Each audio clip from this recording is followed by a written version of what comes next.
என் கையில இந்த 2 welding machine இருக்குல்ல, இதுல எந்த வெல்டிங் மிஷின் வாங்கினா உங்களுக்கு லாங் லைஃப் ஓடும் அப்படிங்கறத பத்தி நான் இப்ப சொல்ல போறேன். நான் இப்ப உங்களுக்கு சின்ன ஒரு க்ளூ கொடுத்துருக்கேன். இந்த வெல்டிங் மிஷின் கையை கொஞ்சம் ஃப்ரண்ட்லயும் இதை பின்னாடியும் வச்சிருக்கேன். இதுலயே உங்களுக்கு புரிஞ்சிருக்கும் எந்த வெல்டிங் மிஷினை வாங்கலான்னு. நிறைய நண்பர்கள் இந்த பிராண்டை பாக்காதீங்க, என் கையில இருக்கக்கூடிய பிராண்டை.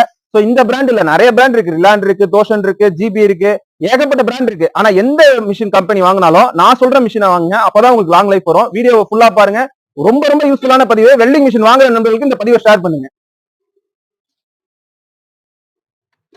இப்ப கவனிச்சீங்கன்னா தெரியும், இந்த 2 வெல்டிங் மிஷினையும் அவுட்லுக்ல பார்க்கும்போது ஈக்குவலா தாங்க இருக்கும். எந்த விதமான வேரியேஷனும் இருக்காது. இங்க பாருங்க, ஈக்குவலா இருக்கும், எந்த விதமான வேரியேஷனும் இருக்காது. ஆனா இதுல உள்ளார, அதாவது இன்சைட்ல இருக்கக்கூடிய விஷயங்கள் தான் ரொம்ப ரொம்ப முக்கியமான விஷயம். இந்த மிஷினை ஐஜிபிடி டெக்னாலஜின்னு சொல்லுவாங்க, இந்த மிஷினை மாஸ்பெட் டெக்னாலஜின்னு சொல்லுவாங்க. அது என்ன ஐஜிபிடி மாஸ்பெட்?